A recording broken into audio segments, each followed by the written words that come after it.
नमस्कार दोस्तों, आज हम बात करेंगे एक बेहद जरूरी और उपयोगी विषय पर। म्यूचुअल फंड में टैक्स कितना लगता है? यह सवाल हर उस व्यक्ति के मन में आता है जो म्यूचुअल फंड में निवेश करता है या करने की सोच रहा है। आखिरकार, आपकी कमाई का एक हिस्सा टैक्स के रूप में जाता है और अगर इसे समझदारी से प्लान किया जाए तो आप टैक्स बचा सकते हैं और अपनी कमाई को अधिकतम कर सकते हैं। मेरा नाम है वैभव और आप देख रहे हो टेकनेट इंडिया यूट्यूब चैनल। सबसे पहले हमें यह समझना होगा कि म्यूचुअल फंड में टैक्स लगाने का तरीका अलग अलग प्रकार के फंड्स पर निर्भर करता है। म्यूचुअल फंड मुख्य रूप से दो प्रकार के होते हैं, इक्विटी फंड और डेट फंड। इन दोनों पर टैक्सेशन का नियम अलग अलग होता है। इसके अलावा टैक्स का निर्धारण इस बात पर भी होता है कि आप अपनी यूनिट्स कितने समय तक होल्ड करते हैं। इसे शॉर्ट टर्म कैपिटल गेन और लॉन्ग टर्म कैपिटल गेन के रूप में वर्गीकृत किया जाता है। 1. इक्विटी म्यूचुअल फंड पर टैक्स। इक्विटी म्यूचुअल फंड वे फंड हैं जिनका पैसा शेयर बाजार में लगाया जाता है। अगर आप इन फंड्स को 1 साल से कम समय के लिए होल्ड करते हैं और उन्हें बेचते हैं तो आपकी कमाई पर 15% का short term capital gain tax लगेगा। वहीं अगर आप इन फंड्स को 1 साल या उससे ज्यादा समय तक होल्ड करते हैं तो यह लॉन्ग टर्म कैपिटल गेन के अंतर्गत आता है।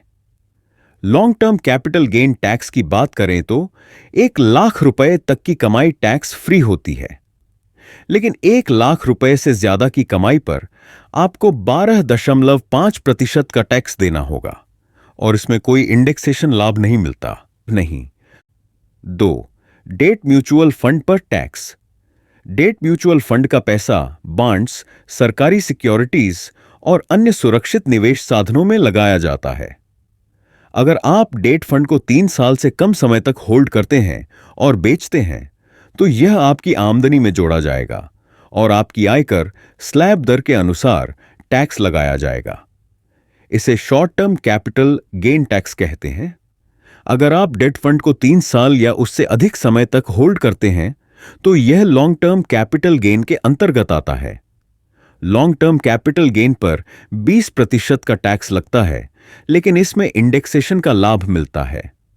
इंडेक्सेशन के जरिए मुद्रास्फीति, इन्फ्लेशन का असर कम होता है, जिससे आपकी टैक्स देयता घट जाती है। 3. हाइब्रिड म्यूचुअल फंड पर टैक्स। हाइब्रिड फंड्स, जिन्हें बैलेंस्ड फंड्स भी कहा जाता है, का पैसा इक्विटी और डेट दोनों में लगाया जाता है। इन पर टैक्स उस आधार पर लगाया जाता है कि उनका अधिकतम हिस्सा किस में निवेश किया गया है। अगर फंड का 65% से ज्यादा हिस्सा इक्विटी में है तो इसे इक्विटी फंड की तरह टैक्स किया जाएगा। अगर 65% से कम हिस्सा इक्विटी में है तो इसे डेट फंड की तरह टैक्स किया जाएगा। Dividend per taxation. पहले म्यूचुअल फंड में मिलने वाले डिविडेंड पर कोई टैक्स नहीं लगता था, लेकिन अब सरकार ने इसे बदल दिया है।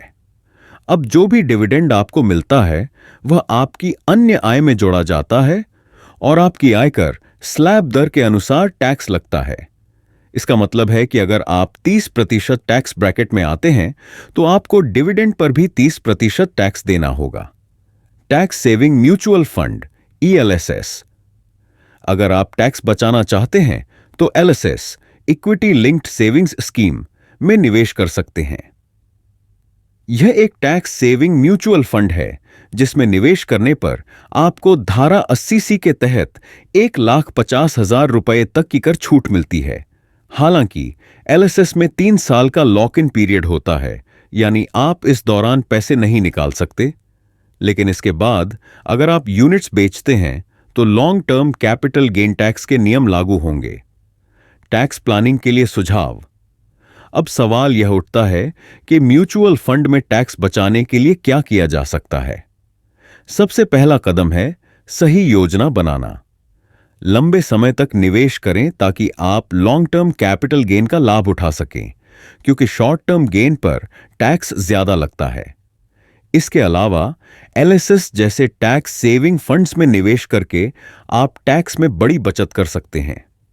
SIP के जरिए नियमित रूप से निवेश करना भी टैक्स प्लानिंग का एक स्मार्ट तरीका है।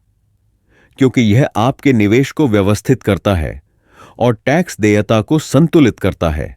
तो दोस्तों, म्यूचुअल फंड में टैक्स कितना लगता है और इसे कैसे प्लान करना चाहिए, यह समझना आपके निवेश सफर का एक महत्वपूर्ण हिस्सा है।